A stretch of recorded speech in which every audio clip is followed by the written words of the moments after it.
नमस्कार साथियों, सबसे पहले तो आपसे रिक्वेस्ट है कि वीडियो को ज़्यादा से ज़्यादा शेयर कर दें। और दूसरी बात साथियों कि जैसा कि आप सभी को पता है कि मैं हर दिन लाइव आता हूं। एक बार तो मैं लाइव आता ही आता हूं और कई बार मैं दिन में 2 बार लाइव आता हूं। और मेरी जो वीडियोज है वो कुछ साथी शेयर कर देते हैं, उनका मैं दिल की गहराइयों से धन्यवाद करता हूं। लेकिन कुछ साथी मैसेंजर पर या व्हाट्सएप पर कॉल करके या मैसेज करके मास्टर सुखविंदर खोखा को जो धमकी देते हैं कि आप ज़्यादा हीरो न बने, वो न बने, तो वो साथी या तो मेरे साथ लाइव में जुड़ा करो, ठीक है। अपने आप को इतना तुर्रम खान न समझे। मास्टर सुखविंदर खोखा के बारे में पहले सबसे पहले जान ले। ऐसे नहीं कि आपने वीडियो आप अब मान लिया कि मुझे देखने लगे हैं और आपको लग रहा है कि मेरी सिर्फ यही वीडियोज हैं। नो, पहले मैंने जो किया है देश में उसके बारे में जान ले कि मैं नियर अबाउट 1 करोड़ बच्चों को मैं पढ़ा चुका हूँ। उन्हें how to memorise words, how to sharpen memory, ये टिप्स दे चुका हूँ घूम फिर के। लगभग भारत के 9 स्टेट में 7,500 स्कूल, कॉलेज, इंस्टीट्यूशंस में मेरी अटेंडेंस है। ये मत समझे कि मेरा कोई एक्सपीरियंस नहीं, कोई अनुभव नहीं है। मैंने आज से 28 साल पहले पढ़ाना स्टार्ट किया था। तो अगर किसी में कोई दिक्कत है तो वो सीधा लाइव से ही जुड़ के अपनी भड़ास निकाल ले। बाद में फिर आप ब्लॉक कर देते हैं। क्या दिक्कत क्या आप लोगों को? अगर आप लोग वक्ता हैं, आपको भी फ्रीडम टू स्पीच है, आप बोल सकते हैं। आप अपने आईडी पर लाइव आए, या कोई ज़्यादा अगर आपको लग रहा है कि हम बहुत ज़्यादा विद्वान हैं तो मेरे लाइव से जुड़ के बात करें, ताकि आपकी नॉलेज का दूसरे व्यक्तियों को भी पता चले।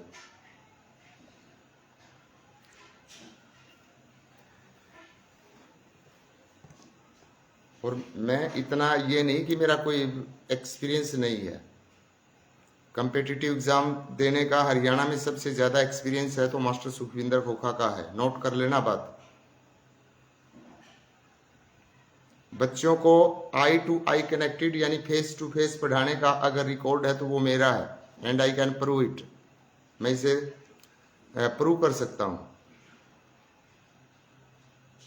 लगातार उत्तरी पश्चिमी भारत में यानी हिंदी स्पीकिंग एरिया में पीजी लेवल पर, पोस्ट ग्रेजुएशन लेवल पर स्टाफ सिलेक्शन कमीशन की जो परीक्षा होती है, हिंदी अनुवादक, हिंदी प्राध्यापक व रजिस्ट्रार जनरल ऑफ इंडिया, लगातार 4 बार टॉप किया मैंने। ऐसे नहीं कि मैं कोई नॉलेज नहीं रखता। SSC, banking, military, paramilitary, air forces, narcotics control bureau, IB, CBI, यानी कि सेंट्रल गवर्नमेंट के बहुत सारे जो कम्पिटिटिव एग्जाम होते हैं मैंने क्वालिफाई किए हैं। और स्टेट गवर्नमेंट्स के भी जो एग्जाम होते हैं वो भी मैंने पास किए। और पीजी लेवल पर हिंदी स्पीकिंग एरिया में टॉप करना कोई ऐसी वैसी बात नहीं है, इतना आसान काम नहीं है। और ये अचीवमेंट ओनली सरकारी स्कूल में शिक्षा प्राप्त करके हासिल की है। सिर्फ मैंने अगर कोचिंग ली है कम्पिटिटिव एग्जाम की तो 15 दिन कोचिंग ली है ओनली, चंडीगढ़ में, सेक्टर 17 में।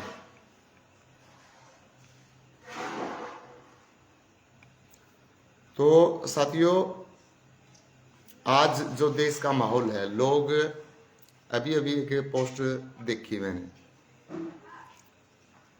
एक नहीं सैकड़ों पोस्ट देखी कि देश में युद्ध का माहौल है और नरेंद्र मोदी जी जातीय आधार पर बिहार में जनगणना करवा रही है। पहली बात कि जो आम जनता है उसने ये युद्ध नहीं लड़ना,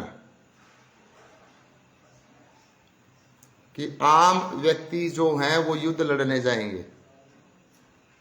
भारत के पास बहुत बड़ा सैन्य बल है युद्ध लड़ने के लिए। दूसरी बात, जब नरेंद्र मोदी जी जातीय आधार पर जनगणना के लिए मना कर रहे थे तो विपक्ष ये कह रहा था कि ये आरक्षण खत्म करना चाहते हैं, इसलिए जातीय आधार पर जनगणना नहीं करवा रहे। अब अगर जातीय आधार पर प्रधानमंत्री जी ने अनुमति दे दी कि जातीय आधार पे इनकी काउंटिंग करो और इनकी आइडेंटिटी देखो ये कहाँ से हैं और जितने भी घुसपैठिए हैं यहाँ से निकाल दो। अब कहते हैं कि जातीय आधार पर जनगणना शुरू कर दी। पहले डिमांड कर रहे थे कि जातीय आधार पर जनगणना होनी चाहिए। और एक बात मैं आपको बताना चाहूंगा कि नरेंद्र मोदी जी जितना काम कर रहे हैं, ये सारा काम वो कर रहे हैं जो लोग इनसे उम्मीद रखते हैं। क्योंकि धारा 370 के ऊपर जब एक्शन लिया तो कहते थे कि छू ही नहीं सकता कोई धारा 370 को, अयोध्या में राम मंदिर बन ही नहीं सकता। और अभी ये जो वक्फ बोर्ड में अमेंडमेंट हुआ है, हम पास नहीं होने देंगे, पास नहीं होने देंगे, सब कुछ हुआ।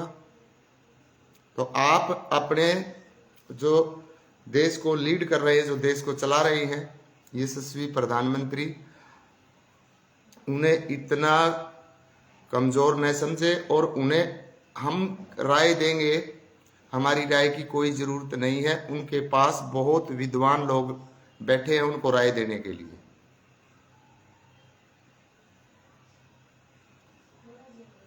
बेवजह की पोस्ट डालकर हम हमारे देश को ही पूरी दुनिया में बदनाम कर रही है।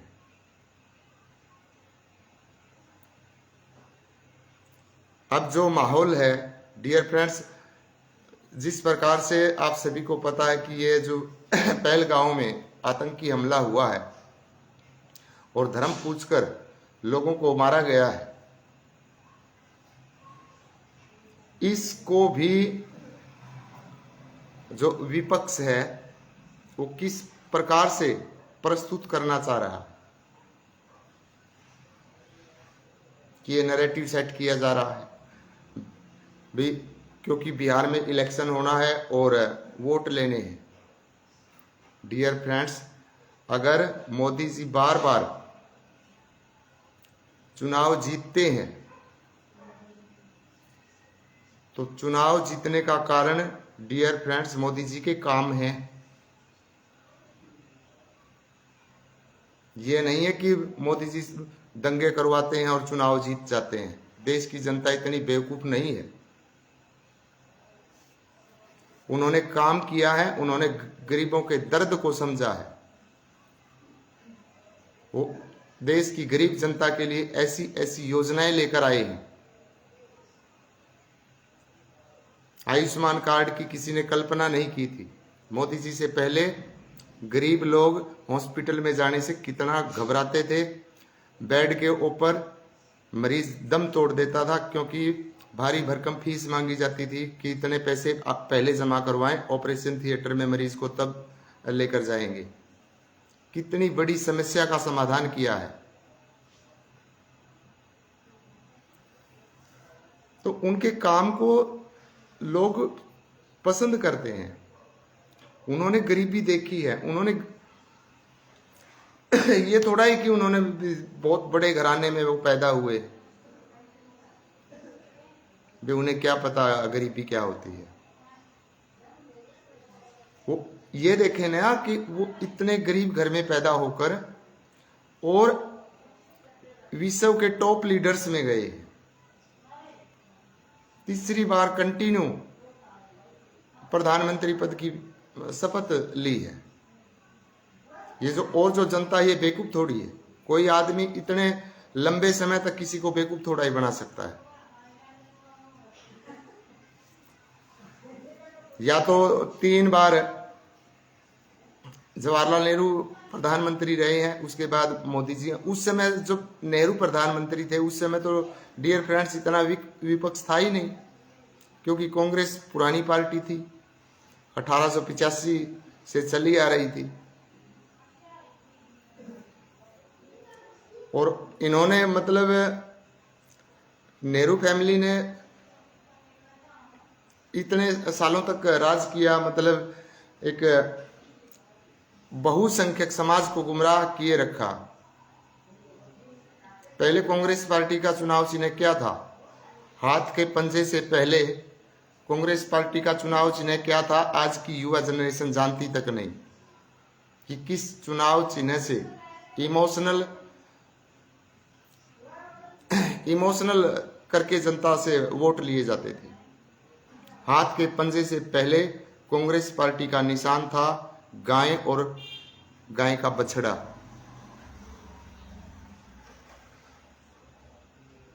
यानी कि उनकी भावनाओं से खेला गया है।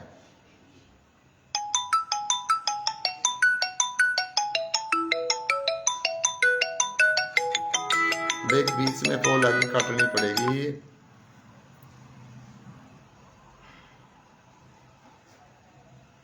मैं एक बार भाई म्यूट कर देता हूं, क्योंकि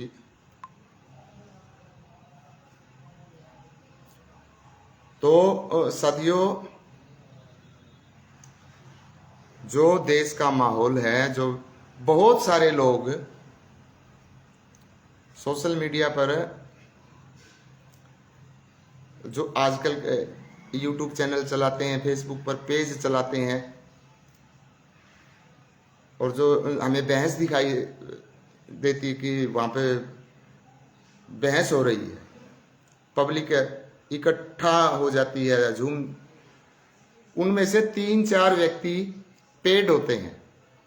पेड मतलब पेड स्पीकर, कि आपने ये बोलना है, आपने ये बोलना है। उन्हें देश से कोई लेना देना नहीं है, वे पेड स्पीकर हैं। वो अपना पैसा लेते हैं बोलने का, और ऐसी जगह पर वो झड़प करते हैं, वहाँ फिर जनता है वो इकट्ठी हो जाती है। मैंने ऐसे बहुत से चेहरे देखे हैं कि वो एक दिन में 12-12 वीडियो, 15-15 वीडियो उनकी आ रही है। क्या उन्हें दूसरा कोई काम नहीं है? कोई काम नहीं है क्या? पर सिर्फ यही रोजी रोटी है उनकी? डियर फ्रेंड्स, वो पेड होते हैं क्योंकि उन्हें बोलने का पैसा मिलता है। अब उनके बोलने से जो आम जो जनता है, उनकी फीलिंग्स पर क्या असर पड़ता है, उन्हें कोई लेना देना नहीं है। उन्हें बोलने का पैसा मिलता है, संरक्षण मिलता है कि आपने बोलना है, आपको कोई दिक्कत हम नहीं आने देंगे। और आम जो जनता है उनके समझ में नहीं आता। एक व्यक्ति मोदी जी की बुराई कर देगा, एक मोदी जी की अच्छाई करने लग जाएगा, जोर जोर से चिल्लाना शुरू कर देंगे, आसपास के लोग इकट्ठे हो जाते हैं। उन्हें यह नहीं पता कि इनकी मिली भगत है, ये अपना पैसा कमा रहे हैं, इन्हें अपने यूट्यूब चैनल चलाने हैं, इन्होंने अपने पेज ग्रो करना है। और वो साथियों, एक दिन में एक एक चैनल वाला 40-40, 50-50 हज़ार रुपये कमा लेता है पर डे, क्योंकि उनकी वीडियोस आम जनता ने, कोई काम है नहीं, वो आम जनता उन्हें शेयर करती रहती है। उन्हें यह नहीं पता ये हैं कौन, कौन नहीं है। उनके कोई पद नहीं होते, उनका कोई सोसाइटी में स्टेटस नहीं होता। ऐसे लोग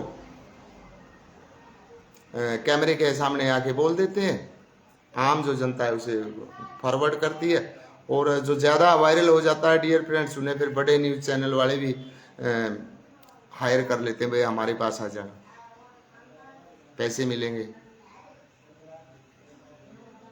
और पैसे में क्या नहीं होता रहा, लोग पैसे में पैसा देकर लोगों से कुछ भी बुलवा लो। तो जितना सोशल मीडिया जो लोग चला रही हैं, जो अपने पेज चला रहे हैं न्यूज़ के नाम से, जिन्होंने चैनल बना रखे हैं, डियर फ्रेंड्स, इन्हें पैसा कमाना है। ये ऐसे ऐसे लोगों को पकड़ते हैं जो अच्छा बोल सकते हो, अच्छी झड़प दिखा सकते हो, और आम जनता उन्हें फिर फॉरवर्ड करती है। इतना देश का माहौल खराब नहीं है जितना सोशल मीडिया पे ये जो चैनल चला रहे हैं इन लोगों ने बिगाड़ रखा है। इतना खराब नहीं है।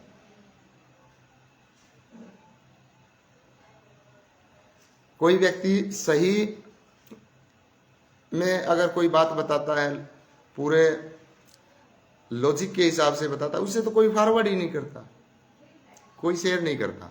मैं दिन में 1 बजे लाइव आया था, 1 बजे डियर फ्रेंड्स में लाइव आया, तो जो मेरे जानकार हैं, मतलब जानकार का मतलब जो मेरे बहुत गहरे मित्र हैं, उनके अलावा एक बंदे ने भी वीडियो शेयर नहीं की, एक बंदे ने भी। क्योंकि जो सच बात होती है वो शेयर लोग नहीं करते। लोगों को झड़प चाहिए, लोगों को ये लगना चाहिए कि हाँ दंगा हो रहा है, उसको लोग शेयर करते। लोगों को ये पता नहीं कि ये वीडियो जो है स्क्रिप्टेड वीडियो है, उन्हें लगता है कि ये हकीकत है। 80% जो चैनल चला रहे हैं यूट्यूब पर, फेसबुक पर, ये ऐसा ही कर रहे हैं। इन्हें देश का माहौल खराब होता है, इस चीज़ से कोई लेना देना नहीं है। और जो टाइटल डाले जाते हैं वीडियो के ऊपर, जो लिखा जाता है, अब कुछ देर पहले एक वीडियो आई मेरे सामने कि जो वक्फ बोर्ड में अमेंडमेंट किया है सरकार ने, तो एक व्यक्ति सामने खड़ा है और ऊपर लिख रखा है ब्राह्मण भी आए वक्फ बोर्ड के पक्ष में। यानी उस व्यक्ति की जाति ब्राह्मण होगी तो इसका मतलब पूरा समुदाय उसके पक्ष में आ गया।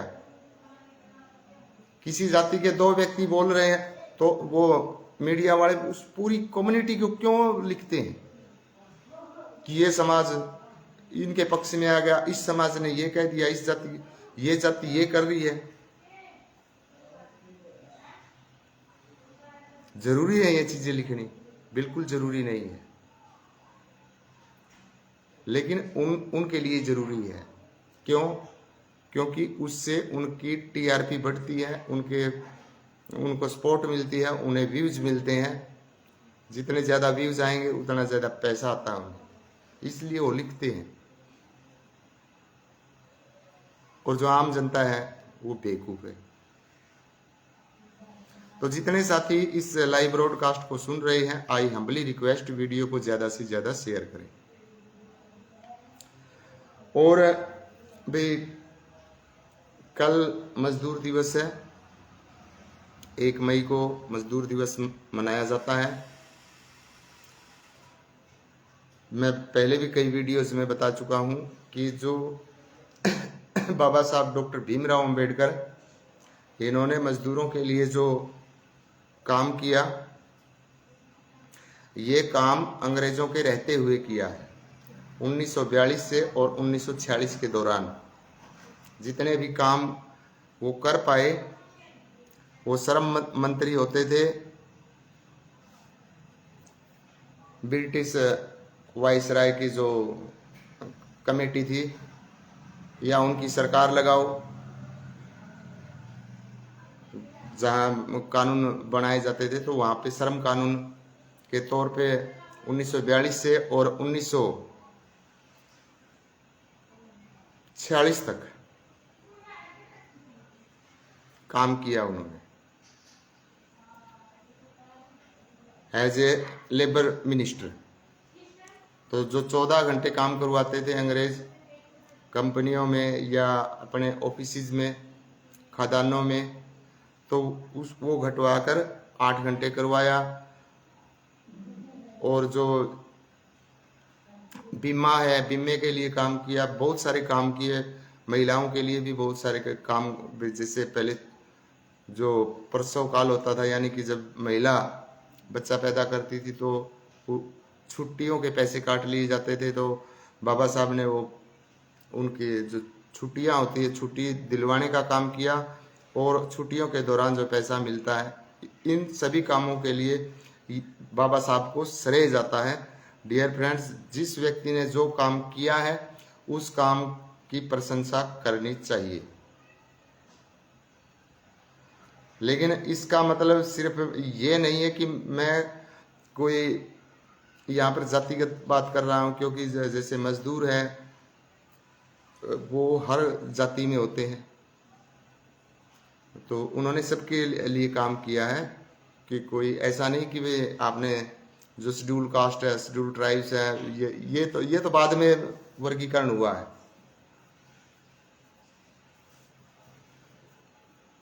ये बाद में हुआ है कि कौन सी जातियां शेड्यूल कास्ट में रखी जाएंगी, कौन सी शेड्यूल ट्राइब्स में रखी जाएगी, और कौन सी ओबीसी में रखी जाएगी, अदर बैकवर्ड क्लासेस में कौन सी रखी जाएगी।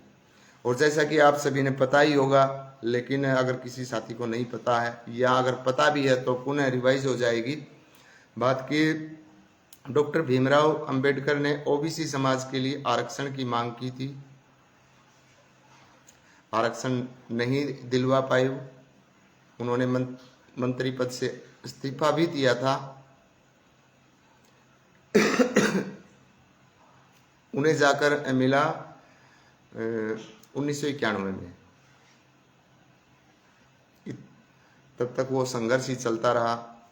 जवाहरलाल नेहरू ने नहीं दिया, इंदिरा गांधी ने नहीं दिया, राजीव गांधी ने तो उनका तो डियर फ्रेंड्स संसद में रिकॉर्डेड बयान है कि अगर हम ओबीसी को रिजर्वेशन देंगे तो देश में अराजकता फैल जाएगी, ये उनका रिकॉर्डेड बयान है। तो राजीव गांधी के हत्या के बाद ओबीसी को रिजर्वेशन मिला था। बाकी मैं ज्यादा सा ही इन चीजों के पक्ष में नहीं हूं, कास्ट बेस वाले रिजर्वेशन पे मैं बिल्कुल इस चीज के, लेकिन उस समय जरूरत थी, उस समय जरूरत थी। अब डियर फ्रेंड्स, जो रिजर्वेशन है, रिजर्वेशन में जिन व्यक्तियों ने लाभ उठाया रिजर्वेशन का, अब वो अगर अपने आप को दलित मानते हैं, मेरे हिसाब से डियर फ्रेंड्स, इससे भारी हमारी कोई भूल नहीं है। कांग्रेस पार्टी के राष्ट्रीय अध्यक्ष मल्लिकार्जुन खड़गे अरबपति व्यक्ति है, अरबपति, जिनकी 300 एकड़ जमीन में सिर्फ कॉफी की खेती होती है। आप उनकी कभी प्रॉपर्टी के बारे में पढ़ना कि उनके पास कितनी प्रॉपर्टी है। इतनी प्रॉपर्टी होने के बावजूद भी अगर कोई व्यक्ति दलित है तो डियर फ्रेंड्स, फिर भी अपने आप को दबा कुचला समाज मान रहा, भी मैं दबे कुचले समाज में हूं, तो इससे शर्मनाक बात मुझे नहीं लगती। फिर तो हर कोई चाहेगा कि मैं भी दलित बन जाऊं। यानी कि जो रिजर्वेशन है, रिजर्वेशन का जिन लोगों ने फायदा उठाया, रिजर्वेशन का जिन लोगों ने फायदा उठाया, वो लोग चाहते ही ये है कि कास्ट बेस बना रहे, ताकि अब आपकी संतानों को वो सुख सुविधाएं मिलती रही, और उसका जो बेनिफिट है वो गरीब व्यक्ति तक नहीं पहुंचता। अब गरीब आदमी है, उसका बच्चा अगर ग्रुप डी में लग गया, ग्रुप सी में लग गया, वो विदाउट रिजर्वेशन भी लग सकता है, उसका दिमाग कम नहीं है, वो खुले कंपटीशन में भी इतनी अचीवमेंट हासिल कर सकता है।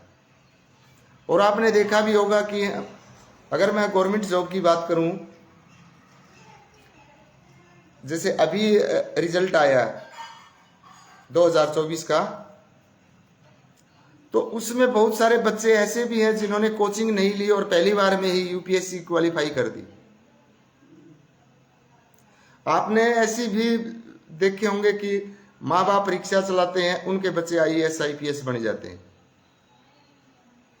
तो इसका कारण ये नहीं है कि वो रिजर्वेशन के बलबूते पर बने हैं, ये मत समझिए आप बिल्कुल भी, क्योंकि उन्होंने मेहनत की है। अगर उनके दिमाग में ये है कि रिजर्वेशन के बलबूते पर भाई हमने थोड़े कम मार्क्स लेने पड़ेंगे, अगर रिजर्वेशन नहीं होगी तो वो आधा घंटा और ज्यादा पढ़ सकते हैं, उसमें दिक्कत क्या है? क्योंकि जो दिमाग है, कंपेटिटिव एग्जाम को कौन क्रैक करेगा, कौन पास करेगा? जिसमें दिमाग है। किसी में दिमाग है वही क्रैक कर सकता है। तो जब बच्चे का जन्म होता है, जैसा वो आईक्यू लेकर पैदा होता है, तो दिमाग ये तो है नहीं कि भी जाति के आधार पर, जो प्रकृति है जाति के आधार पर दिमाग देती है हमें कि ये भाई उस जाति में पैदा होगा और इसको थोड़ा कम दिमाग दे दो क्योंकि वहां तो रिजर्वेशन है। ऐसा बिल्कुल नहीं है। अगर इंटेलिजेंट है वो तो कोई रिक्शा चलाता है, कोई चिमनी भट्टों पर ईंट निकाल रहा है, उसके बच्चे में भी टैलेंट हो सकता है। ये तो गॉड गिफ्टेड होते हैं, इसमें जाति का क्या मतलब है? लेकिन ये बेस इसलिए बनाया गया था ताकि एक तो लोग जातियों में बटे रहे,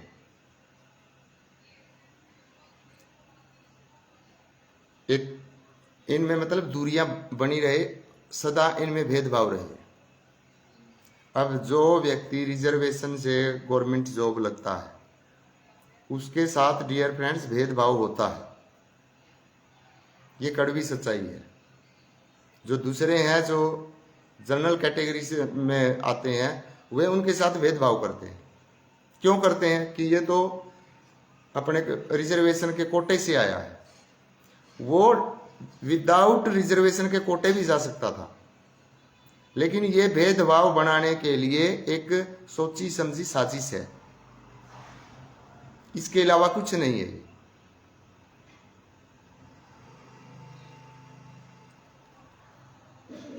और रही बात जो पार्लियामेंट है, जैसे पार्लियामेंट है या जितने स्टेट वहां की जो असेंबलीज हैं, विधानसभाएं हैं, वहां पर रिजर्वेशन है। वहां पर कैसे नेता चुनकर जाते हैं और वो कितनी आवाज उठाते हैं? वो नहीं उठाते। उनमें भी वही चीज है जो जनरल कैटेगरी में है, वो भी उन चीजों को फिर पैतृक मान लेते हैं। फॉर एग्जाम्पल, हरियाणा में जो बहुत बड़ा जो चेहरा है फिलहाल, कुमारी शैलजा, अनुसूचित जाति का, इनके पिताजी भी मंत्री रहे और ये भी कितने वर्षों से सांसद बनती आ रही है। इनके पिताजी भी थे।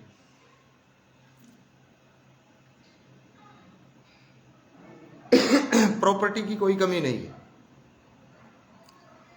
तो आपने कितनी बार देखा है आवाज उठाते हुए संसद में या स्टेट असेंबली होती है वहां पर? उठाती? नहीं उठाती।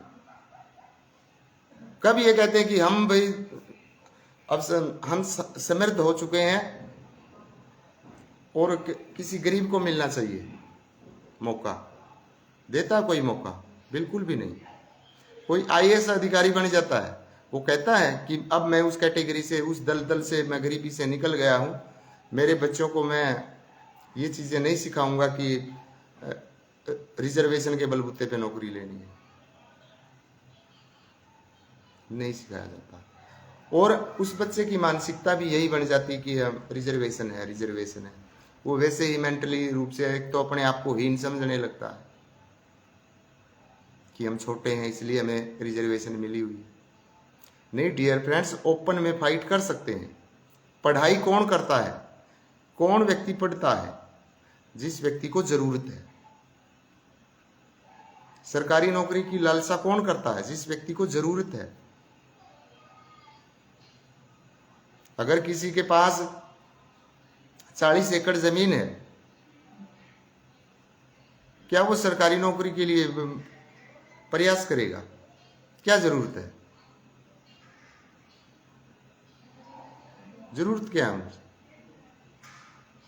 कोई जरूरत नहीं है। नहीं लगेगा तो उसके दिक्कत कहाँ आ रही है? 40 एकड़ जमीन है और जैसे ये जो जहाँ उपजाऊ जमीन है वहां तो 90 हजार रुपये ठेके का रेट है।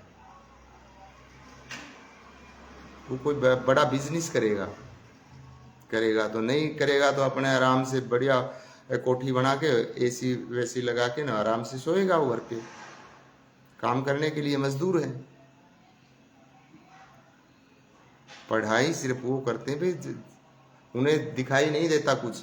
वे पढ़ लिख के नौकरी लग गए तो हम इस दलदल से निकल सकते हैं, नहीं तो मजदूरी करनी पड़ेगी और मजदूरी दिन प्रतिदिन कम होती जा रही है। और रही बात 1986 से पहले की, अगर मैं नौकरी की बात करूं डियर फ्रेंड्स, उस समय सरकारी नौकरी की कोई गणी वैल्यू नहीं थी।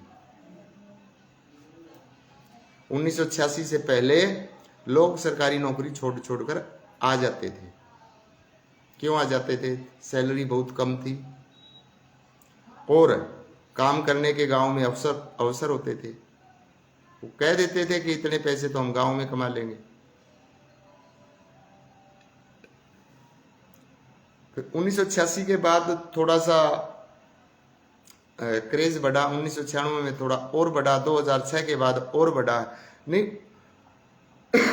इतना क्रेज नहीं था गवर्नमेंट जॉब का जितना आज जो क्रेज है, वो क्रेज नहीं था।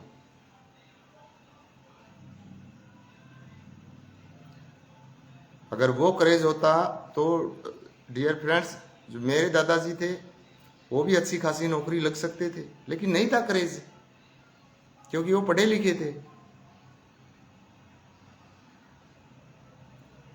वो भी अध्यापक लग सकते थे, पटवारी लग सकते थे, तहसीलदार लग सकते थे, पढ़े लिखे थे। क्योंकि उस समय प्राइमरी शिक्षा बहुत बड़ी शिक्षा थी।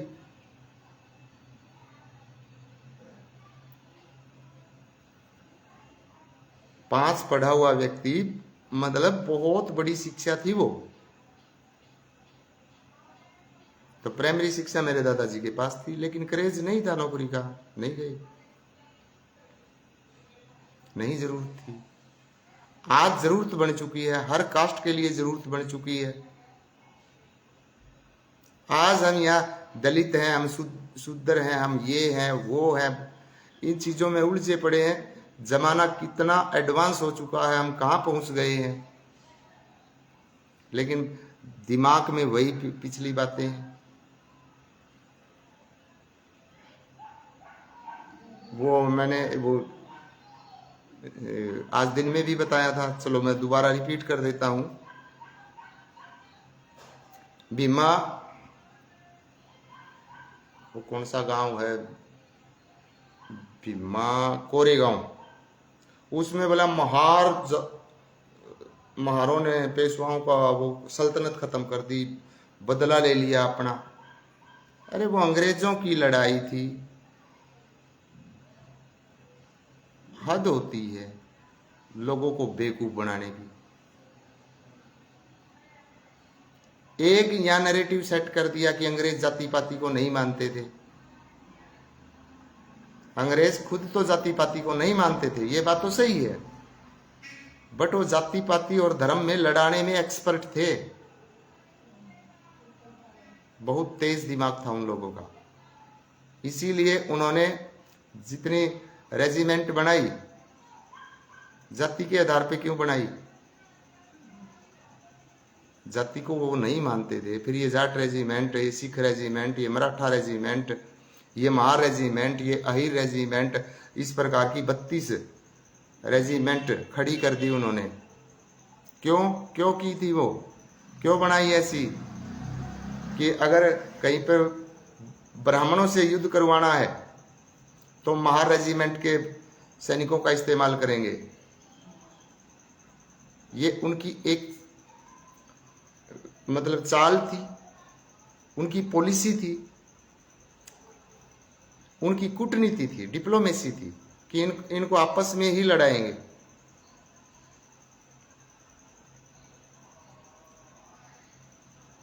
और उसी दौरान वो जो इतिहासकार होते थे वो कौन होते थे? इतिहासकार कौन थे? उन्हीं के आदमी थे, अंग्रेज ही इतिहास लिखते थे। उन्हीं किताबों का रेफरेंस दे देकर हमारे देश के लोग जो मतलब मानते थे कि अंग्रेज सही हैं, अंग्रेज अच्छा कर रहे हैं, अंग्रेजों में जातिवाद नहीं है, वो अंग्रेजों के प्रचार प्रसार में थे। उनकी किताबें फलने फूलने लगी।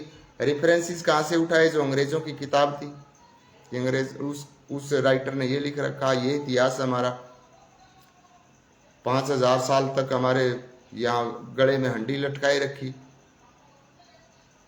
तो 5000 साल अगर इतने कमजोर थे तो वहां पर आपने एकदम इतनी बहादुरी कैसे दिखा दी? कैसे पॉसिबल हो सकता है ये? लेकिन लोग मान लेते हैं, लोगों ने मान लेते हैं। हाँ, क्यों? क्योंकि वो समझ भी जाते हैं, लेकिन फिर भी झूठा प्रचार प्रसार करना, वो जो स्लेवरी है, मेंटल स्लेवरी, मानसिक गुलामी, आज भी लोगों के दिमाग से बाहर नहीं हुई। मैं बहुत सारी वीडियोस के टाइटल देखता हूं कि 5000 साल पुरानी गुलामी बाबा साहब ने खत्म कर दी, ज्योतिबा फुले ने 5000 साल पुरानी गुलामी खत्म कर दी। वो खत्म आज भी नहीं हो रही। कैसे खत्म कर दी? कहां से खत्म है? बताओ तो। कुछ खत्म नहीं हुआ। जो मेंटल स्लेव है वो मेंटल स्लेव है, वो मानसिक गुलाम है।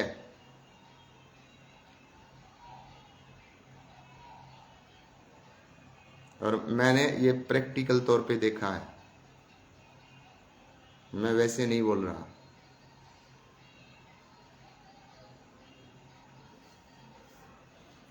हर स्टेट में अलग अलग जातियों का अलग अलग से प्रभाव है, और वो प्रभाव है तो वो है। अब जाके थोड़े से ठिकाने लगे हैं, मैं आपको बताता हूं ये, क्योंकि अब बदलाव आने लगा है। अब बदलाव इसलिए आ रहा है क्योंकि एक तो हमारे पास और कोई बड़ा साधन नहीं है, कम से कम मोबाइल तो हर घर में है, हर घर में मोबाइल है, हमें एक्टिविटीज का पता चलता रहता है। दूसरी बात कि आज अगर कोई अपराध करता है तो अपराध छिपाना बहुत मुश्किल हो जाता है।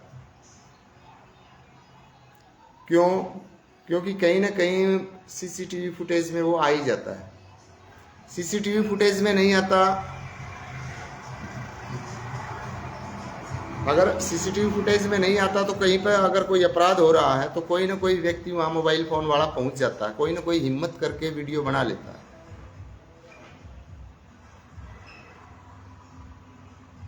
इससे अपराधों की संख्या घटी है। आप ये मत समझना कि इससे अपराधों की संख्या बढ़ी है। भाई हर दिन हम इतनी वीडियोस देखते हैं, इतनी वीडियोस देखते हैं, तो इतने बड़े देश में अगर आप इतनी वीडियोस देख रहे हैं तो आप ये देखें कि इस युग में इतनी घटनाएं घट रही हैं। जब हमारे पास मोबाइल है, सबूत गैदर करने का एक इंस्ट्रूमेंट हमारे हाथ में है, तो जब हमारे हाथ में ये चीज नहीं थी तो कितना अत्याचार होगा? उस समय ज्यादा होगा, अब कम है। लेकिन अब हमें लग रहा कि अब ज्यादा है, अब ज्यादा नहीं है। अब ज़्यादा हमें इसलिए लग रहा है क्योंकि अब हमें दिखाई देने लगा है, पहले हमें दिखाई नहीं देता था, न्यूज़ चैनल नहीं थे, टेलीविज़न आया, टेलीविज़न में क्या था, एक चैनल चलता था दूरदर्शन के अंदर, वो सरकार के उसमें था, नियंत्रण में, जो सरकार चाहेगी वही खबर दिखानी। अखबार थे वो सरकार के अंडर में थे, सरकार के खिलाफ अगर कुछ छाप दिया तो डियर फ्रेंड्स उनकी हत्याएं हो जाती थी। 7 नवंबर 1966 को गोरक्षा के लिए जो आंदोलन था, उसमें इंदिरा गांधी ने फौजी भाइयों से कितने साधु संतों का कत्लेआम करवाया। अखबार में क्या आया, भगदड़ में 5-7 साधु मारे गए, जबकि हजारों की संख्या में मरे थे। लेकिन उस समय मीडिया लिमिटेड मीडिया थी, किसी की हिम्मत नहीं थी कि वो सच दिखा दे। लेकिन आज बदलाव है, अब तो कोई भी कोई घटना कोई भी लाइव आ सकता है।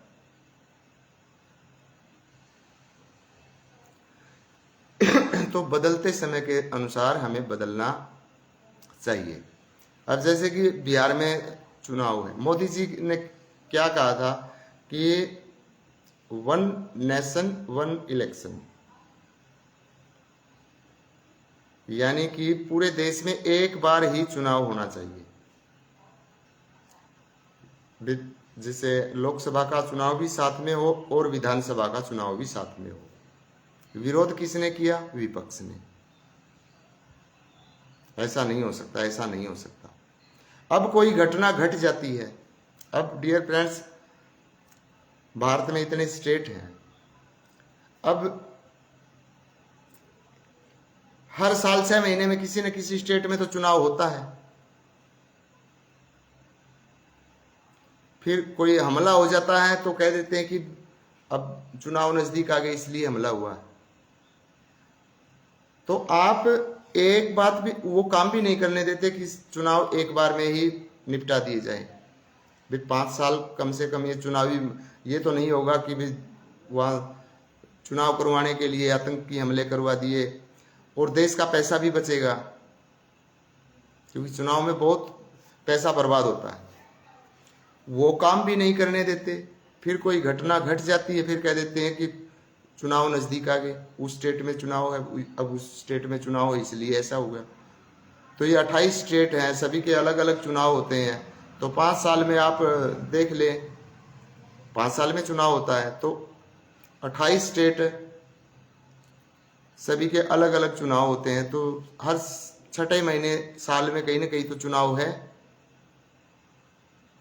तो साल 6 महीने में कोई ना कोई आतंकवादी घटना घट जाती है और उसे फिर चुनाव से जोड़ देते हैं कि चुनाव था इसलिए करवा दिया, सरकार ने ही करवाया है।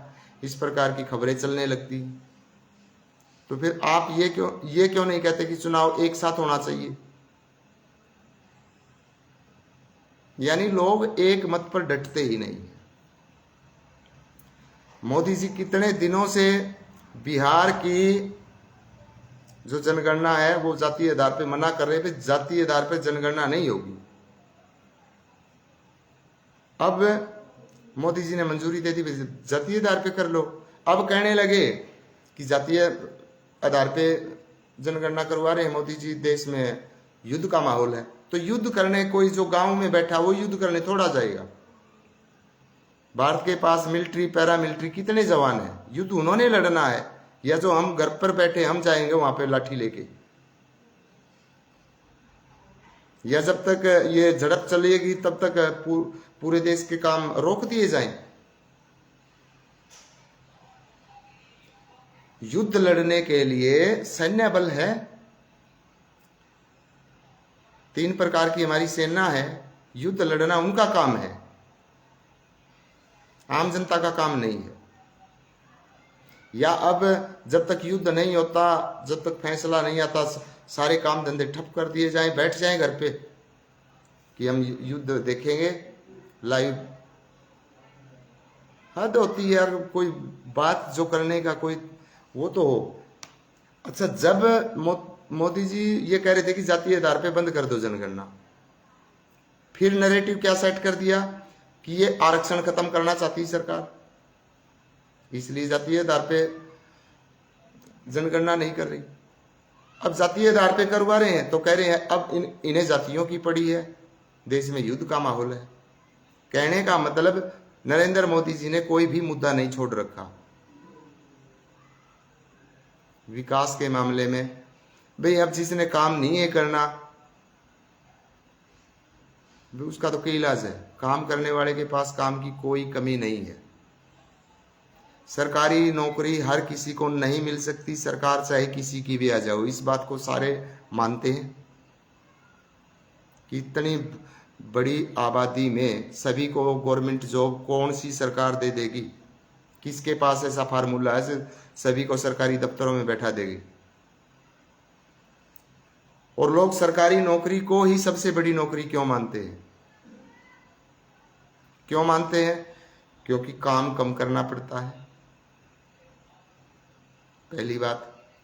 लोन आसानी से मिलते हैं, बैंक वाले पीछे पीछे घूमते हैं जो गवर्नमेंट जॉब में है, लोन ले लो लोन ले लो आप। और काम कम करना होता है, सैलरी अच्छी है।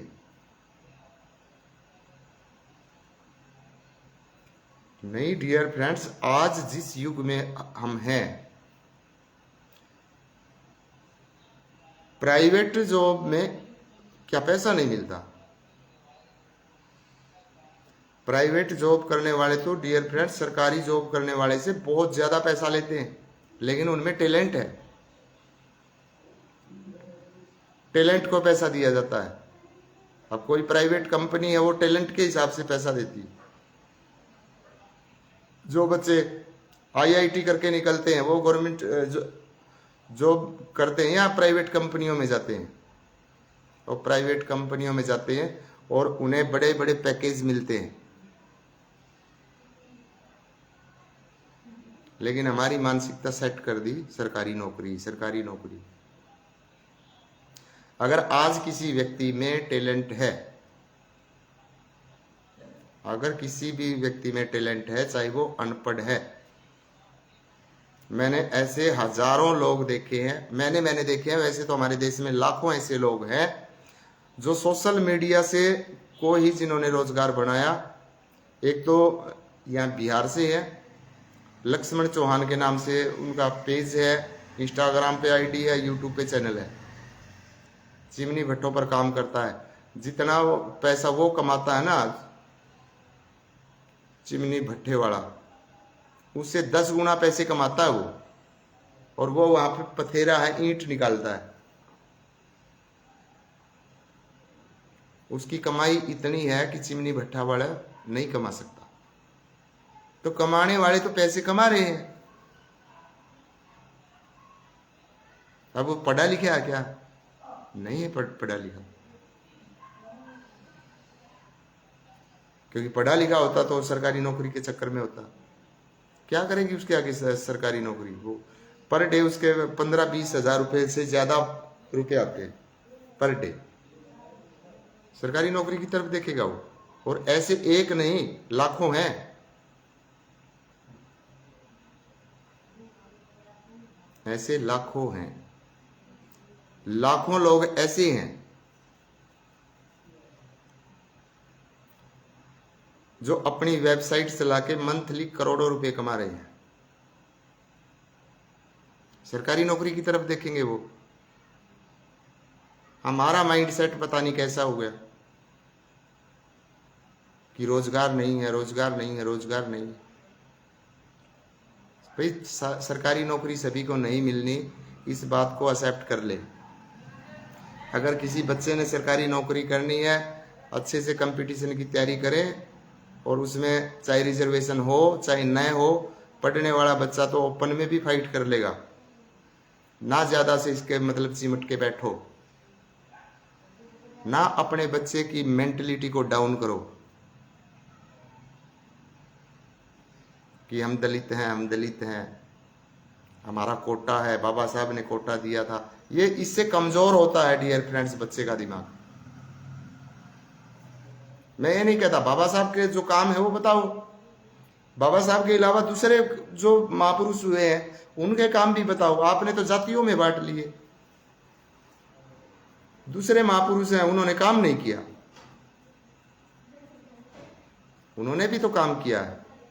स्वामी दयानंद सरस्वती ने काम नहीं किए, उनके नाम से भारत देश में 6 विश्वविद्यालय हैं, हजारों कॉलेज हैं और काफी हजारों की संख्या में डीएवी स्कूल हैं। कहां जाति देखकर एडमिशन होते हैं वहां? जो लोग जाति जाति जाति जाति, ब्राह्मणों ने ये कर दिया वो कर दिया, या खुद तो हम कुछ करना नहीं चाहते, दूसरों के ऊपर दोष मंड देते हैं।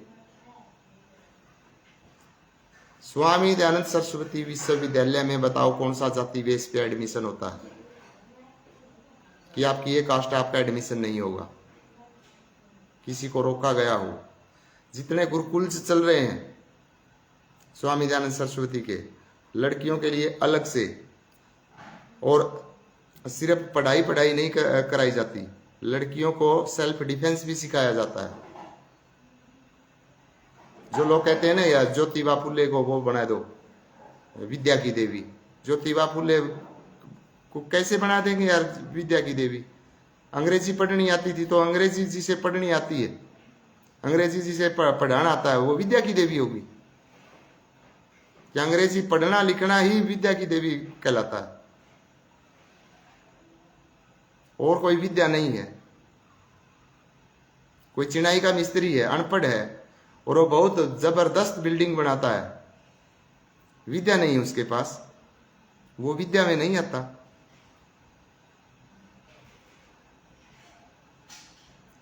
उसको विद्या नहीं मानते क्या? जो बहुत बेहतरीन तरीके से खेती करता है, उसे अपनी खेती की नॉलेज है, उसके पास विद्या नहीं है। जिसे हल चलाना आता है, विद्या नहीं है, वो विद्या नहीं है क्या ये? जिसे पशुपालन का ज्ञान है, पशुओं को बहुत अच्छे से वो हैंडल करता है, पशुपालन चलाता है, डेयरी कर रखी है, पशुओं को देखते ही बता देता है इसमें ये बीमारी है, अब इसको ये खिलाना है, ये पिलाना है, ये ठीक हो जाएगी। विद्या नहीं है वो। या जिसने अंग्रेजी पढ़नी आ गई वो विद्या है। किसी को कुश्ती लड़नी आती, विद्या नहीं है वो। किसी को तैरना आता है, विद्या नहीं है। किसी को गोते लगाने आते हैं और वो नदियों में समुद्रों में जो डेड बॉडी है वो ढूंढ के लेकर आते हैं, वहां अंग्रेजी की जरूरत है क्या? विद्या नहीं है वो। किसी को अच्छे से ड्राइविंग आती है, विद्या नहीं है ये। कौन सा काम विद्या नहीं है? आप एक काम तो बताओ भी, ये जो काम है इसमें विद्या की जरूरत नहीं है। विद्या तो एक जिसका हुनर है, इसका अक्षर ज्ञान से क्या लेना देना है? किसी को अच्छा गाना आता है, विद्या नहीं है वो। किसी को अच्छा डांस करना आता है, विद्या नहीं है। किसी को अच्छी बॉक्सिंग आती है, विद्या नहीं है ये। किसी को घुड़सवारी आती है, विद्या नहीं है। बस अंग्रेजी सीख ली सावित्री ने, बोला वो विद्या की देवी हुआ है, उसने बनाओ। बोला किसे यार माइंड सेट कर दिया आपका, किन लोगों ने?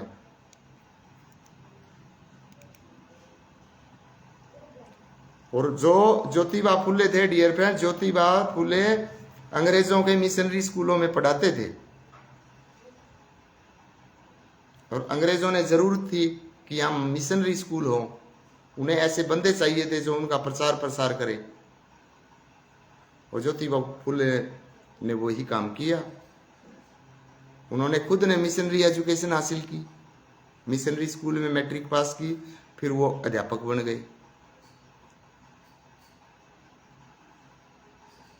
फिर अंग्रेजों ने कहा भी कोई लड़कियों को भी अंग्रेजी सिखाओ।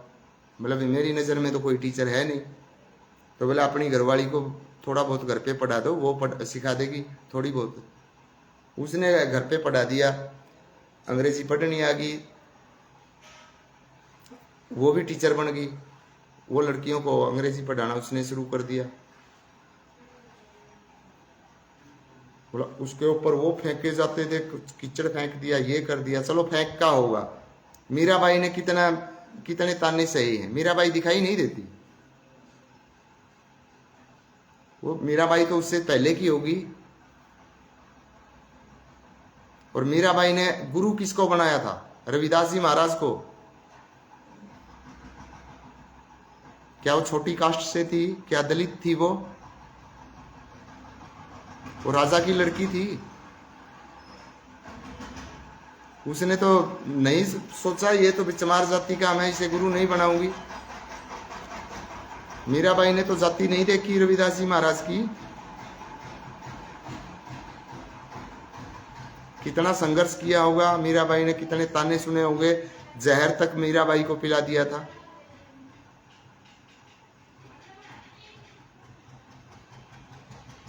और लास्ट में उसको ससुराल से निकाल भी देते हैं। और मीराबाई विधवा भी हो गई थी डियर फ्रेंड्स। ये और बताऊं मैं, जो लोग कहते हैं ना कि जबरदस्ती जला देते थे, मीराबाई किसने क्यों नहीं जलाई? मीराबाई को तो ससुराल वाले देखकर भी खुश नहीं थे। क्यों खुश नहीं थे? क्योंकि वो सत्संग सुनने जाती थी। तो उसको क्यों नहीं जबरदस्ती जलाया? हद होती है प्रचार प्रसार करने की। जो सच होता है उस सच को भी सुनना सीखो और लोगों को सच बताना भी शुरू करो।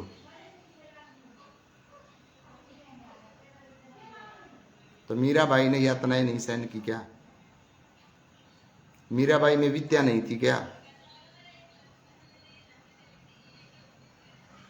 या एक अंग्रेजी पर मिशनरी स्कूलों में पढ़ाने वाली उसके पास ज्यादा विद्या थी?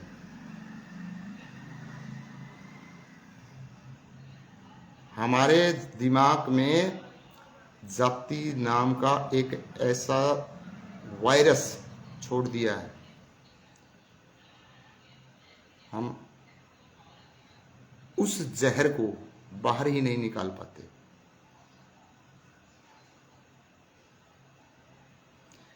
कोई अच्छा व्यक्ति है उसको अच्छा बोलो, वो किसी भी कास्ट में है।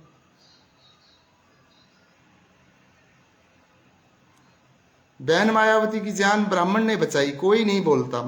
कभी बहन मायावती ने भी नहीं बोला स्टेज से कि मेरी जान बचाई।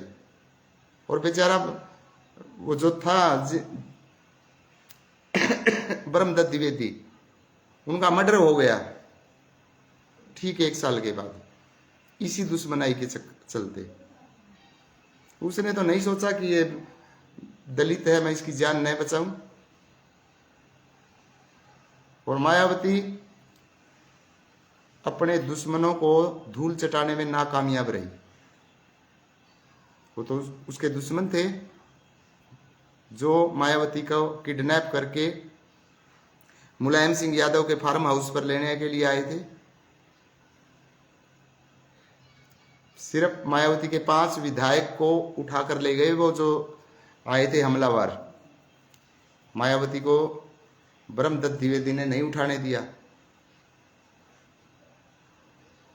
करते हैं कभी प्रचार, बस ब्राह्मणों ने ये कर दिया, ब्राह्मणों ने ये कर दिया, सारा भंडा ब्राह्मणों के ऊपर फोड़ दो, और कोई काम नहीं बचा लोगों के पास। और ब्रह्मदत्त द्विवेदी ने डियर फ्रेंड्स, बेचारे ने दुश्मनी मोल ली, मर्डर हो गया उसका।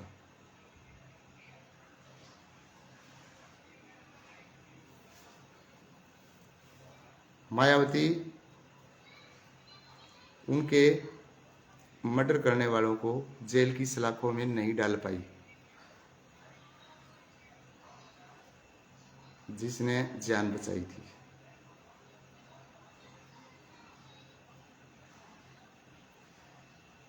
उनको ठिकाने फिर योगी आदित्यनाथ ने लगाया।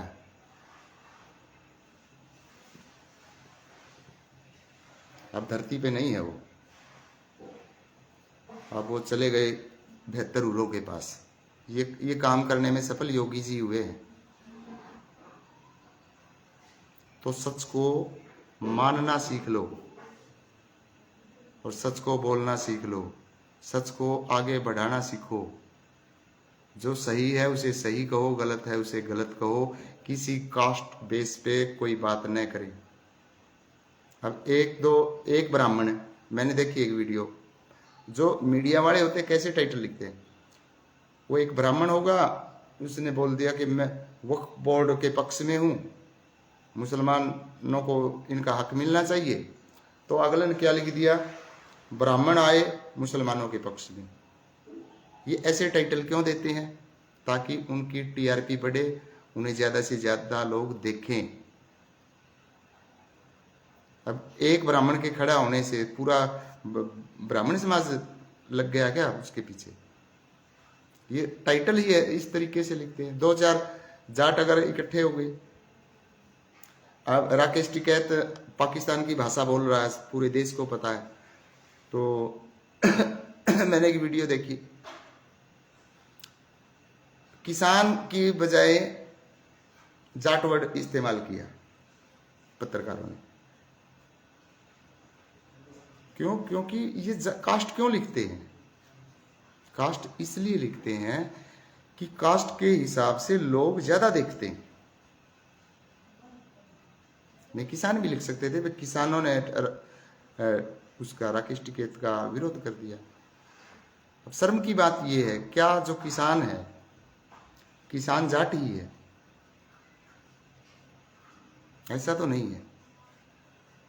किसानी तो हर कोई करता है, लेकिन टैग लगा दिया जाट का। हमारे हरियाणा के गढ़ी सांपला में पैदा हुए सर छोटू राम जी किसानों के नेता थे, किसानों के लिए काम किया। लोगों ने अपने राजनीतिक फायदे के लिए जाट का टैग लगा दिया, जाट नेता, और जाति के नाम पे कॉलेज खोलने स्टार्ट कर दिए। जाट कॉलेज है, जाट कॉलेज है।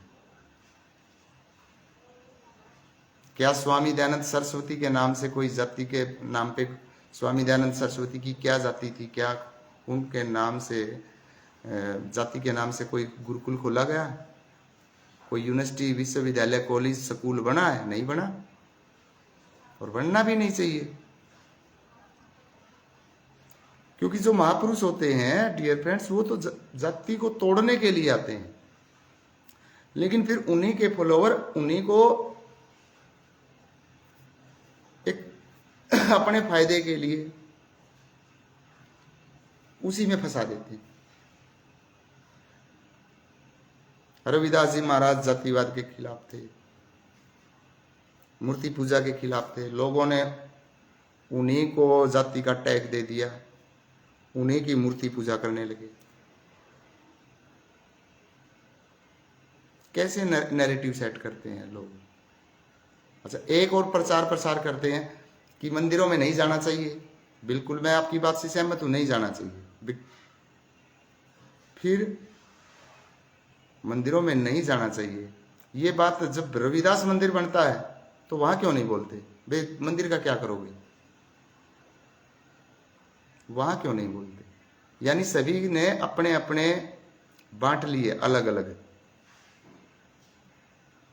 वहां भी विरोध करो, भाई मंदिर क्यों बना रहे हो?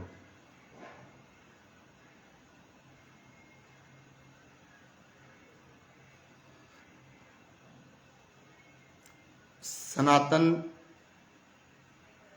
धर्म में डियर फ्रेंड्स, कबीरदास जी महाराज और रविदास जी महाराज, महर्षि वाल्मीकि, ये बहुत उच्च कोटि का सम्मान रखते हैं। लेकिन लोगों ने उसको क्या कर दिया, राजनीति में घसीट दिए, जाति से बांध दिए। अभी मैं कुछ दिनों से यहाँ मदनहेड़ी गांव है, नारनौंद कॉन्स्टिट्यूएंसी में, नारनौंद हल्के में मदनहेड़ी गांव, जहां से जस्सी पेटवाड़ विधायक बने कांग्रेस पार्टी के।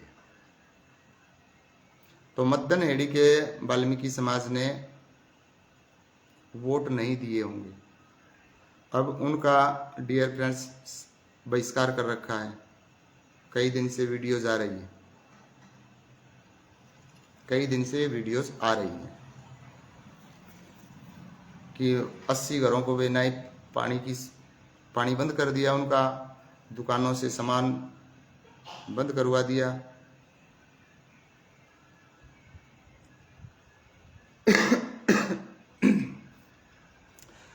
और वहां पे जो जितनी मैंने कमेंट्स देखी, वहां पे क्या लिखा जा रहा था, जय भीम जय वाल्मीकि, जय भीम जय वाल्मीकि कमेंट्स में, यानी कि और ज्यादा परमानेंट ठप्पा लगाओ। अच्छा, अब मेरे को एक बात बताओ कि उनका सामाजिक बहिष्कार कर दिया, और बहुत सारे गांव में होता है ऐसा, सामाजिक बहिष्कार कर देते हैं। तो जो लीडर्स हैं उन्हें उनके पीड़ा से कोई लेना देना नहीं है। ये किस पीड़ा से गुजर रहे हैं, वे उन चीजों को मुद्दा बनाते हैं, यानी कि उन्हें सीढ़ी की तरह इस्तेमाल करते हैं कि हमें स्टेप मिल गया ऊपर चढ़ने का। अब 80 घरों का सामाजिक बहिष्कार कर दिया। वो भी पानी नहीं देते, पानी की सप्लाई बंद कर दी सरपंच ने, या जिसने भी करी है, किसने करवाई है। दूध बंद कर दिया, सामान वाला दुकानों वाले सामान नहीं देते। तो 80 घरों में एक दुकान चल सकती है या नहीं चल सकती? इसको इतना हाईलाइट करने की जरूरत क्या है? क्या उन 80 घरों में एक नहीं 2 दुकान चल सकती परचून की, 2 लोगों को रोजगार मिलेगा। करने दो सामाजिक बहिष्कार, क्यों इस चीज को मतलब हाईलाइट कर रहे हो? 2 भाइयों को रोजगार मिलेगा। दूसरी बात, उन्हीं के मोहल्ले में दुकान होगी तो आने जाने के समय में बचत होगी। और क्या बंद करेंगे वो? क्या क्या चीज बंद कर सकते हैं? दिहाड़ी मजदूरी बंद नहीं कर सकते। और कितने लोग दिहाड़ी मजदूरी करते हैं आजकल, कितने लोग। डियर फ्रेंड्स, मैं आपको बताऊं, अगर किसी गांव की आबादी 2000 है, अगर 15 मजदूर की आवश्यकता पड़ जाए 2000 गांव की आबादी में, तो 15 मजदूर नहीं मिलते।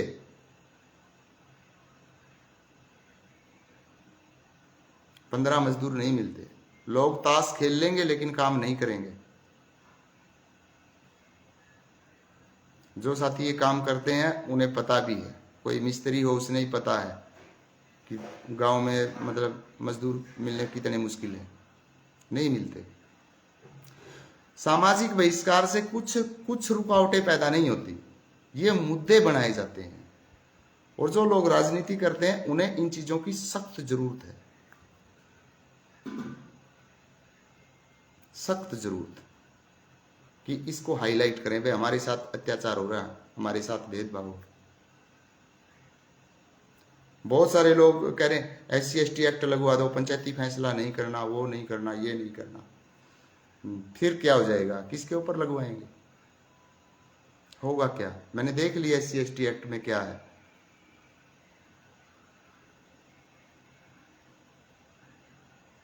SC/ST एक्ट लगवाओगे, SC/ST एक्ट में आपके लोग ही उन्हीं के साथ खड़े मिलेंगे।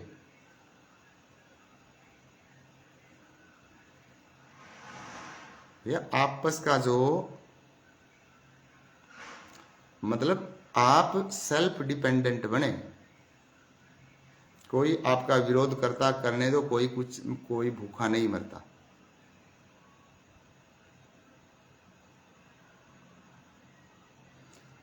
हाँ, लेकिन यहां पर एक चीज तो आपको समझ में आई होगी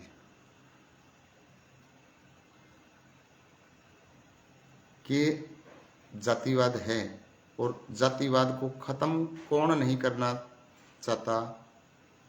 जो लोग राजनीति करते हैं, क्योंकि उन्होंने अपनी राजनीतिक रोटियां सेकनी ही इस बेस पे है। कोई रोजगार की बात नहीं करता। रोजगार का मतलब गवर्नमेंट जॉब रोजगार, सिर्फ गवर्नमेंट जॉब रोजगार नहीं होता।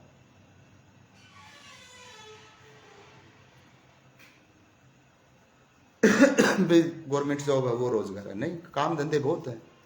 अगर किसी से पढ़ाई नहीं हो रही, किसी का पढ़ाई में दिमाग नहीं चल रहा, घबराने की क्या वो है, दिक्कत क्या है? कोई घबराने की जरूरत नहीं डियर फ्रेंड्स। कौन से धंधे नहीं है आज? जो सपोज करें, जैसे वाल्मीकि समाज की मैं बात कर रहा हूं, सुअर पालन। सुअर पालन आज कौन कर रहा है? किसके है सुअर पालन? जो बड़े बड़े घरानों से संबंध रखते हैं, उनके पास सूअर फार्म है, क्योंकि ये एक बहुत मोटा बिजनेस है। एक सूअर की कीमत भैंस के बराबर है।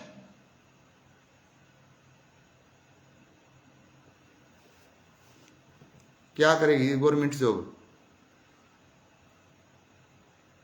ये बड़े लोग ये धंधे कर रहे हैं,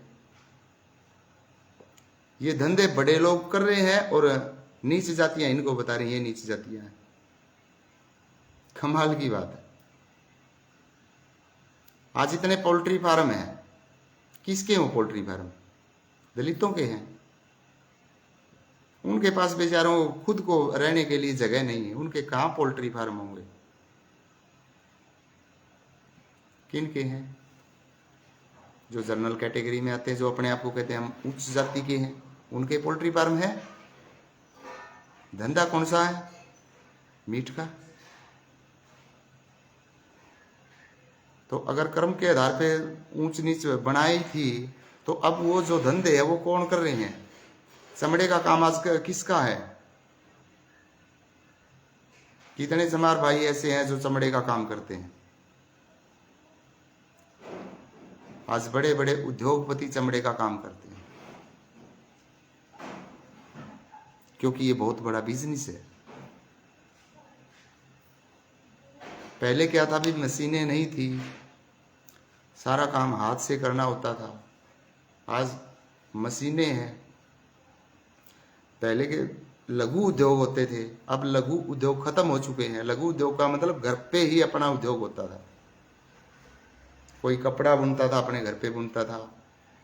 जैसे पहले जो माता बहनें हैं, उनको रोजगार क्या था कि वो रुई, जिसे लोगड़ भी बोलते हैं हरियाणा में, वो घर पे बैठी दोपहर को चरखा काटती थी, धागा बुनती थी। ये भी रोजगार था। लेकिन अब क्या करे भाई, अब ये काम मशीनों ले लिया। और वो जो फैक्ट्रियां हैं, वो फैक्ट्रियां दलितों की तो नहीं है, वो उद्योगपतियों की है, पैसे पूंजीपति लोगों की है।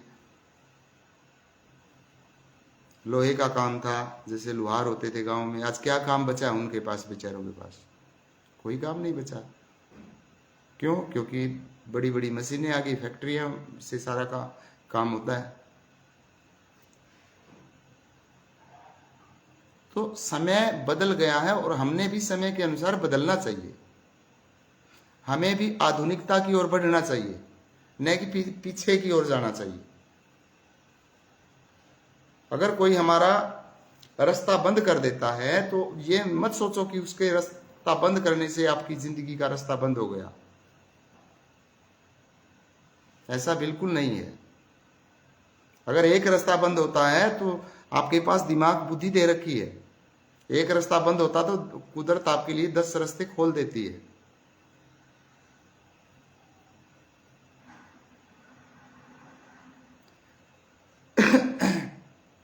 आपने देखा होगा 2022 सितंबर, पूरा अक्टूबर और नवंबर 2 महीने मास्टर सुखविंदर खोखा की वीडियोस हर मोबाइल फोन में पहुंची, पूरी दुनिया ने गाली बकी।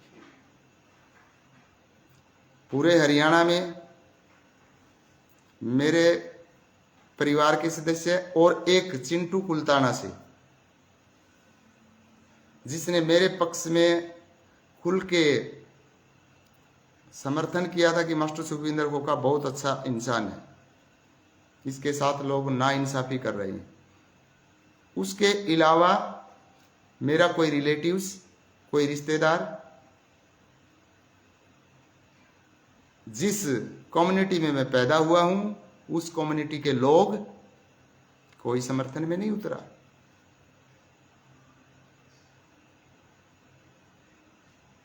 अब ये मासूम शर्मा का मुद्दा कितने दिन से बना हुआ, कितने लोग पक्ष में उतर आए, हम मासूम शर्मा आपके साथ है, मासूम शर्मा हम आपके साथ है। मास्टर सुखविंदर खोखा ने ऐसा क्या गलत कर दिया जिससे कि यूथ खराब हो, जो आने वाली जो पीढ़ी है उसके ऊपर गलत इंपैक्ट पड़े, या जिससे समाज में का जो स्टूडेंट वर्ग है, विद्यार्थी वर्ग, वो नशे की ओर बढ़े। ऐसा मेरा कौन सा काम था सोशल मीडिया पर। लेकिन जितने भी ये जो सॉन्ग आजकल चल रहे हैं, 7वीं 8वीं क्लास के बच्चे बियर पीते हैं और डीजे के आगे डांस करते हैं,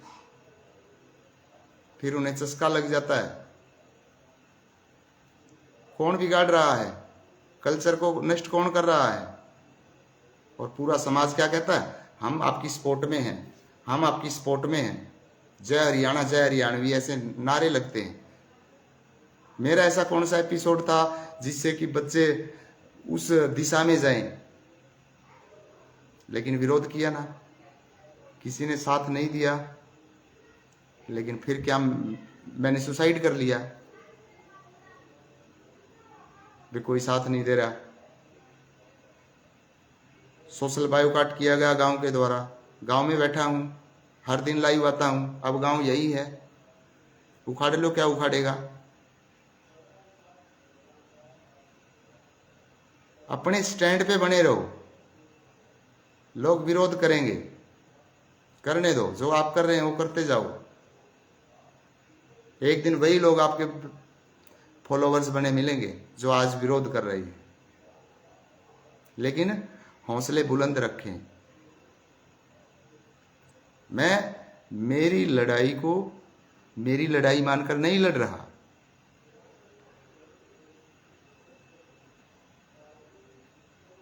मैं तो सुरक्षित हूँ, आराम से मुझे रोटी मिल जाती है, मेरी जिंदगी आराम से कट जाएगी। नौकरी नहीं लगूंगा तो भी कट जाएगी। मैं ये लड़ाई उन दबे कुचले टैलेंट के लिए, किसी कास्ट के लिए भी नहीं लड़ रहा। दबे कुचला जो टैलेंट है और जिसे उभरने नहीं देते लोग, उन सभी के लिए ये लड़ाई लड़ रहा हूं मैं। और मैं ये लड़ाई लड़ूंगा and I am confident of my victory. मेरी जीत का मुझे पहले ही विश्वास है कि जीतूंगा भी मैं ही, कोई हरा नहीं सकता। किसी में माई के लाल में दम नहीं है इतना कि मुझे हरा देगा। समय लगेगा, समय अपने पास है, मालिक ने दे रखा समय। क्योंकि जिस मिशन के लिए, जिस कार्य के लिए कुदरत ने यहां भेज रखे हैं, और जब तक पूरा नहीं होगा ऊपर वाला उठाएगा नहीं।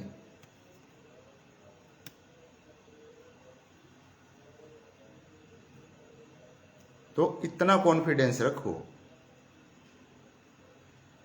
और अगर मैं पैसे के लिए लड़ाई लड़ रहा हूं, मुझे पैसे के लिए लड़ाई लड़ने की जरूरत नहीं है। आजकल जो पेड स्पीकर हैं, पेड स्पीकर समझते हो आप, कि जो ये चैनल चला रहे हैं, पेज चला रहे हैं फेसबुक पे, यूट्यूब पे, हमें लगता है कि वो मोदी का सपोर्टर है, वो मोदी का विरोधी है। ये इनमें से 80% लोग पेड हैं, उनकी मिली भगत होती है। आपने ये बोलना है, फिर मैं ये बोलूंगा। और झड़प करनी है, पब्लिक इकट्ठी हो जाएगी, वीडियो वायरल हो जाएगी। ये उनकी स्क्रिप्ट होती है, ये उनकी स्टोरी होती है ऑलरेडी तैयार की हुई। देश पे क्या असर पड़ता है उन्हें कोई लेना देना नहीं, उन्हें पैसे मिलते हैं। तो पैसा कमाना हो तो मैं भी कमा सकता हूँ। मैं भी एक दिन में 40-50 चैनलों पर बोल सकता हूँ।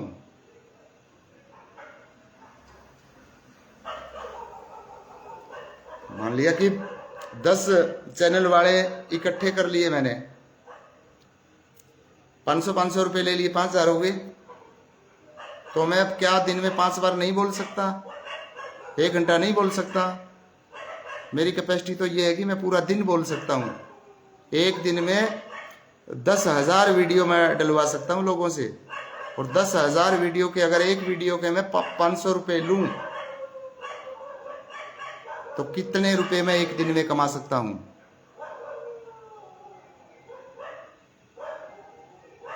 10,000 को 5 से गुणा करें तो 50,000, फिर 50,000 के एक जीरो लगा दें 5 लाख, और एक जीरो और लगा दी जाए तो 50 लाख रुपए हो जाते हैं। पर डे कमा सकता हूं मैं। लेकिन भी देश का माहौल खराब नहीं करेंगे। वो पैसा मुझे पता है मेरे कोई काम नहीं आएगा, उससे मैं करोड़पति अरबपति बन सकता हूं, लेकिन उससे मुझे संतुष्टि नहीं मिलेगी।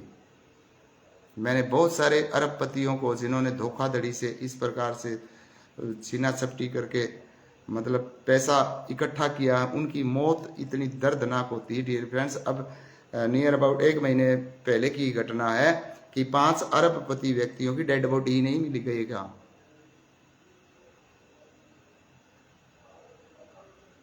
तो इसलिए मैं पैसे के पीछे नहीं भागता।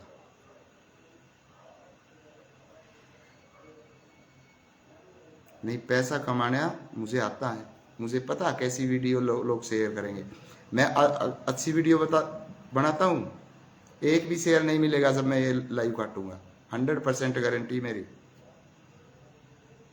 फिर बाद में जो शेयर करेंगे वो मेरे जो निजी दोस्त हैं, जो मुझे फुल सपोर्ट करते हैं, पैसे से भी सपोर्ट करते हैं,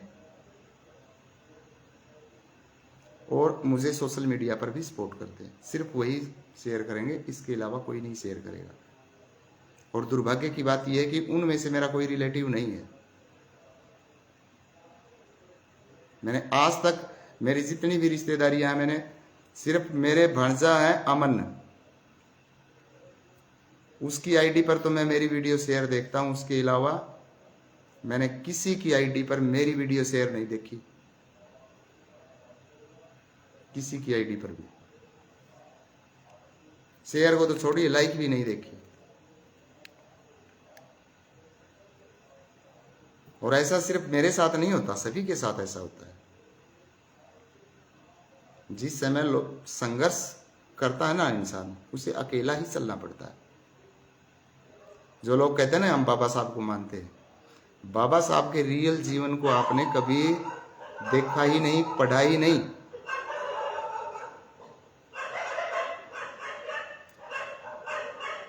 (1948) में डियर फ्रेंड्स, जब बाबा साहब की हालात इतनी खराब हो गई थी कि उसके वो जिस व्यक्ति की का भाषण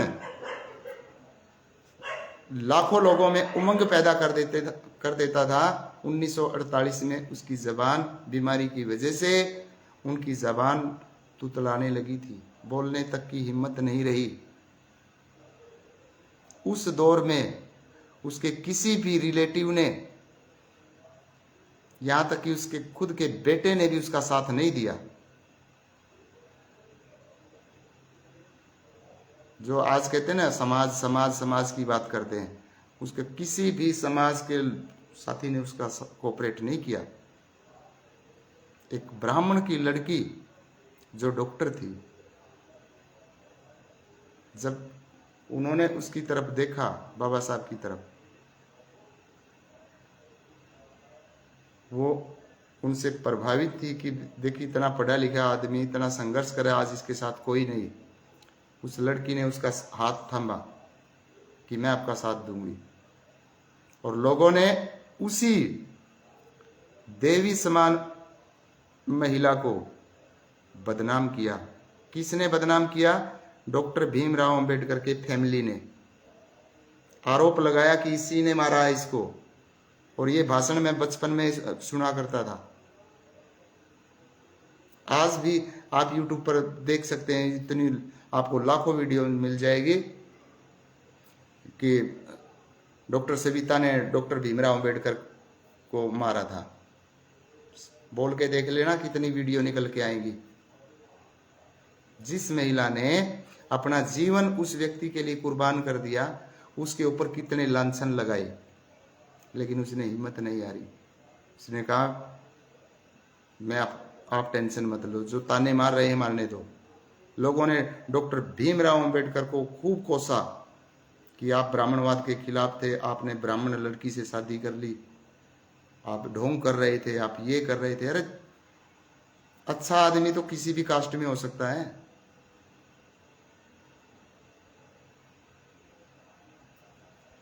मतलब उसने मारने के लिए आई थी। वो नेहरू की चाल थी, कोई गांधी की चाल थी, पता नहीं कैसे कैसे लोगों ने विचार दे रखे हैं। अगर वो मारने आती तो 8 साल तक बाबा साहब कैसे जिंदा छोड़ देती? क्या 8 साल लगाएगी कोई महिला मारने के लिए? और उनकी महान ये देखिए कि डॉक्टर भीमराव अंबेडकर पहली बात तो बूढ़े हो गए थे, उम्र के हिसाब से तो बूढ़े नहीं थे, लेकिन बीमारी तो बूढ़ा बना देती है। 58 साल की उम्र में बाबा साहब ने शादी की थी। अब 58 साल की एज में जब आदमी बीमार हो जाता है तो वो बूढ़ा हो जाता है। एकमात्र महिला वो थी जिसने उसके अंदर दोबारा से उमंग भरी, और वो 8 साल और बाबा साहब समाज के लिए लड़ते रहे। लेकिन उसी समाज ने दिया क्या? उस महिला को क्या दिया? गालियां। जो ही बाबा साहब का निधन होता है, तुरंत FIR हो जाती है उनकी घरवाली पे कि इसने मारा है। फिर वो उसके रिश्तेदार और उसके समाज के लोग कहां से निकल के आ गए, और वो बेचारी कोर्टों में धक्के खाती रही। और ये देखिए डियर फ्रेंड्स कि उसके कोई संतान भी नहीं हुई। क्यों संतान नहीं हुई? क्योंकि बाबा साहब के पास इतना समय ही नहीं था। पहली बात तो इतनी शरीर में हिम्मत ही नहीं थी, दूसरी बात इतना समय ही नहीं था कि वो इन लफड़ों में उलझे। लेकिन फिर भी उन्होंने बाबा साहब का साथ नहीं छोड़ा। कभी डॉक्टर भीमराव अंबेडकर की जयंती पर उस डॉक्टर महिला का जिसने अपना जीवन कुर्बान कर दिया, आपने कहीं जिक्र सुना है? अंबेडकर जयंती पर कभी उठाते हैं ये बातें? नहीं उठाते, नहीं बताएंगे सच्चाई, क्योंकि फिर इनका जो एजेंडा है, एजेंडा फेल हो जाता है। सच बोलते ही एजेंडा फेल। रविदास जी महाराज के गुरु कौन थे? ब्राह्मण थे। कबीरदास जी के गुरु कौन थे? वही सेम थे। दोनों गुरु भाई हैं, दोनों का एक ही गुरु था और वो था ब्राह्मण। कभी जिक्र करते हैं? नहीं करते। बोले हमें तो शिक्षा का अधिकार ही नहीं था। बाबा साहब आए तो शिक्षा का अधिकार मिला। तो जो जिनका हिंदी लिटरेचर में कबीरदास का और रविदास जी महाराज का कितना योगदान है। बेवकूफ थे वो? बेवकूफ थे क्या? लेकिन लोग पढ़ते तो है नहीं। भक्ति आंदोलन में इनका नाम कितने सम्मान के साथ लिया जाता है, लेकिन एक तरफ ये कहते हैं कि भक्ति में कुछ नहीं है। भक्ति में कुछ नहीं तो महात्मा बुद्ध की भक्ति क्यों करते हैं? नहीं है तो कि महात्मा बुद्ध को पूजने में तो ताकत आती है, जो दूसरे थे वो बेवकूफ थे। मैं ये नहीं कहता कि महात्मा बुद्ध का सम्मान न करें, सम्मान करें तो सभी का करो ना, दूसरों को क्यों गालियां देते हैं?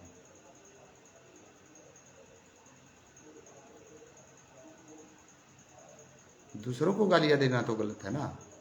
सम्मान करो ये जितने भी साधु हुए हैं, महात्मा हुए हैं, पीर पैगंबर हुए हैं, जिन्होंने मानवता को एक नई राह दी है, सभी का सम्मान करें। लेकिन ये थोड़ा है कि अपने उनको कास्ट में बांट लो, कास्ट में बांटकर दूसरे जो है उनको गाली बकना शुरू कर दो, अपने वाले को सही बताओ, वो तो गलत है।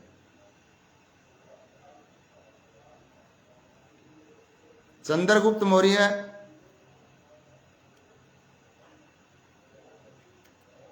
राजा बने, कहां पढ़े थे? किसने पढ़ाया था? चाणक्य ने। चाणक्य कौन थे? ब्राह्मण। चाणक्य की अगर कूटनीति, चाणक्य अगर उन्हें राजनीति की कूटनीति नहीं सिखाते तो चंद्रगुप्त क्या काम करते थे? लकड़ी का काम करते थे।